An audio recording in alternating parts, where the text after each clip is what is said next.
ভারতীয় জনতা পার্টি পুরো মাত্রায় এখন ব্যস্ত নিজেদের প্রচারে। সেখানে অন্য পার্টির লোকেরা কি করছে বা তারা কি করছে সেটা ভারতীয় জনতা পার্টি দেখেও না। দ্বিতীয় দফায় জামুরিয়া বিধানসভা কেন্দ্রের বিদায়ী বিধায়ক তথা আসন্ন 26-এর নির্বাচনে তৃণমূল প্রার্থী হবে রাম সিংয়ের সমর্থনে লেখা দেওয়ালে পড়ল গোবর, চুন এবং মাটির ছাপ।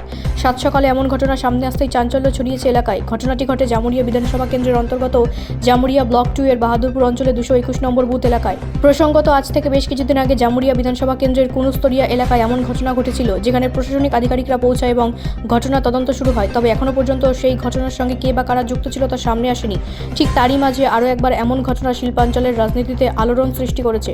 ঘটনার প্রসঙ্গ তৃণমূলের দাবি, বিজেপি এবং সিপিএম মিলিতভাবে এই নোংরা রাজনীতি করছে, সেই কারণেই এমন ঘটনা। আমরা প্রশাসনের কাছে দাবি রাখব যে বা যারা এমন ঘটনার সাথে যুক্ত তাদেরকে অবিলম্বে চিহ্নিত করে ব্যবস্থা নিক, নতুবা আগামী দিনে আমরা দলীয়ভাবে বড় পদক্ষেপ নিতে বাধ্য হব।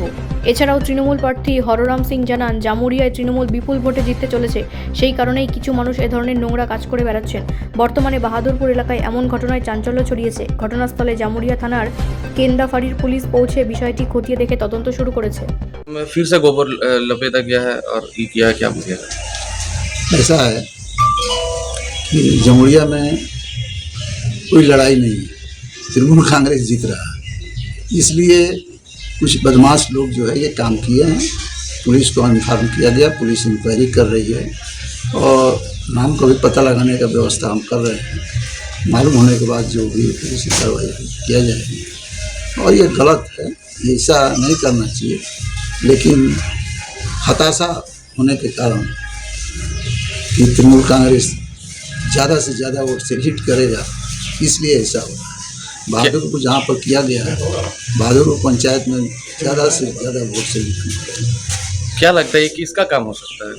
अब तो इस तरह तो बोल नहीं पाएंगे, कोई बदमाशी किया है और वो पता लगाया जा रहा है, और करेगा तो बीजेपी और सीपीएम ही कर सकता है, दूसरा कौन करेगा? उसके ही कार्यकर्ता लोग बदमाशी किया होंगे, जानबूझ करके दंगा लगाना चाहता है सर, ऐसा नहीं होगा।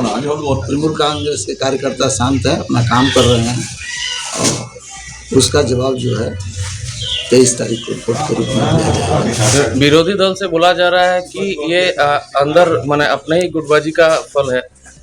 ना, ऐसा कोई गुटबाजी मेरे संगठन में नहीं है। और ब्लॉक 2 में 8 पंचायत है, 8 पंचायत में ज़्यादा से ज़्यादा वोट से हम जीतेंगे, कोई गुटबाजी नहीं। ভারতীয় জনতা পার্টি পুরো মাত্রায় এখন ব্যস্ত নিজেদের প্রচারে। সেখানে অন্য পার্টির লোকেরা কি করছে বা তারা কি করছে সেটা ভারতীয় জনতা পার্টি দেখেও না। আর এটা সর্বজন বিদিত বা সবাই জানে যে তৃণমূলের গোষ্ঠীদ্বন্দ্ব এখন আসানসোল জেলার মধ্যে কিরকম আছে এবং জামুরিয়া জেলার মধ্যে কিরকম রয়েছে, জামুরিয়া আমাদের বিধানসভার মধ্যে কিরকম রয়েছে। তো তারা যখন নিজেদের গোষ্ঠী কন্দলে আপনার মুছছে, দেওয়াল মুছে দিচ্ছে, প্রার্থীর বিরুদ্ধে বিভিন্ন রকম করছে, সেটা দেখুন তাদের সদিচ্ছা, তাদের ইচ্ছা, তারা যা খুশি করতে পারে। ভারতীয় জনতা পার্টি, আমি আগেও বলেছি যে এরকম বিশৃঙ্খলায় আপনার বিশ্বাস করে না বা এরকম কোনো ধরনের কাজ ভারতীয় জনতা পার্টি করে না। তো আমার মনে হয় ওনারা যেটা করছেন সেটা তাদের রুচির মধ্যে করছেন এবং তারা নিজেরাই বুঝে করবেন। সেখানে আমাদের ব্যুরো রিপোর্ট, রাষ্ট্রীয় প্রসার বাংলা।